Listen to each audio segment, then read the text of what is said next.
جیسے مسیح علیہ السلام، موسیٰ، ابراہیم، نوح علیہ السلام آخر کون تھے؟ اب تم خود ہی دیکھ لو کہ جن قوموں نے لوگوں کی دعوت اصلاح کو قبول نہ کیا اور اپنے بے بنیاد تخیلات اور بے لگام خواہشات کے پیچھے چلتے رہے، ان کا انجام کیا ہوا، ٹھیک ہے نا؟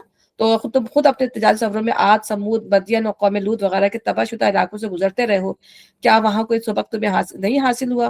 انجام جو انہوں نے دنیا میں دیکھا یہی تو خبر دے رہا ہے کہ آخرت میں وہ اس سے بدتر انجام دیکھیں گے، ٹھیک ہے نا؟ تو پہلے پیغمبروں کے ساتھ یہی کچھ ہوتا رہا کہ وہ مدتوں نصیحت کرتے رہے اور لوگوں نے سن کر نہ دیا، یہاں تک کہ جب پیغمبر لوگوں سے مایوس ہو گئے اور لوگوں نے بھی سمجھ لیا کہ ان سے جھوٹ بولا گیا تھا، تو یکا یک ہماری مدد پیغمبروں کو پہنچ گئی۔ پھر جب ایسا موقع آ جاتا ہے تو ہمارا قاعدہ یہ ہے کہ جسے ہم چاہتے ہیں بچا لیتے ہیں، اور مجرموں پر تو ہمارا عذاب ٹالا ہی نہیں جا سکتا۔ اگلے لوگوں کے ان قصوں میں عقل و ہوش رکھنے والوں کے لیے عبرت ہے۔ یہ جو کچھ قرآن میں بیان کیا جا رہا ہے یہ بناوٹی باتیں نہیں ہیں، جو یہ کہتے تھے نا فیبریکیٹ کر لیا ہے، کفار و قریش کہتے تھے، تو یہ بناوٹی باتیں نہیں ہیں، بلکہ یہ جو کتاب اس سے پہلے آئی ہوئی ہیں انہی کی تصدیق ہے، اور ہر چیز کی تفصیل اور ایمان لانے والوں کے لیے ہدایت اور رحمت۔ بے شک الحمدللہ، سبحان اللہ، کتنی خوبصورت صورت تھی، اور ہمارے لیے کتنے زیادہ یہ سبق اس کے اندر یہ چھوڑ گئی، ٹھیک ہے نا؟ اللہ تعالیٰ سے دعا ہے اللہ تعالیٰ ہمیں قرآن کو اسی طرح پڑھنے والا، اس پر اسی طرح جو ہے اس پر چلنے والا بنائے۔ اللہ تعالیٰ ہمارے بچوں کو، ہمارے گھر والوں کو، ٹھیک ہے نا، تمام مومنین کو اللہ تعالیٰ ایمان سے سرفراز فرمائے، ہم سب کو ہدایت کے راستے پہ چلائے، ہمارے دلوں میں جو برائیاں ہیں، جو ظن ہیں، جو بھی بدگمانیاں ہیں، اللہ تعالیٰ ان سب کو دور کر کے جو ہے ہمارے دل و دماغ کو جو ہے وہ پاک اور صاف کر دے، تبھی ہم جو ہے صحیح راستے پہ چل سکیں گے، ورنہ ظاہر سی بات ہے اگر یہ چیزیں رہیں گی دل و دماغ کے اندر تو ظاہر سی بات ہے یہ ہماری راہ کی رکاوٹ بنیں گی۔ میں بھی اپنی بات بھی کر رہی ہوں، مطلب ظاہر سی بات ہے میں آپ کو بتا رہی ہوں، تو سب سے پہلے تو مجھے اپنی اصلاح کرنی ہے نا، تو مجھے بھی اور اللہ تعالیٰ ہم سب، آپ کو بھی، ہم سب کو توفیق دے کہ ہم اس قرآن سے جو ہے فائدہ اٹھائیں، ٹھیک ہے نا، جو کچھ پڑھتے ہیں اس پہ عمل کرنے والا بنائیں، ٹھیک ہے؟ آمین ثم آمین۔ ربنا تقبل منا انک انت السمیع العلیم وتب علینا انک انت التواب الرحیم، سبحانک اللہم وبحمدک، اشہد ان لا الہ الا انت، استغفرک واتوب الیک۔ السلام علیکم ورحمۃ اللہ وبرکاتہ۔ وعلیکم وعلیکم السلام السلام ورحمۃ اللہ وبرکاتہ۔ ورحمۃ اللہ جزاک اللہ وبرکاتہ۔ میرا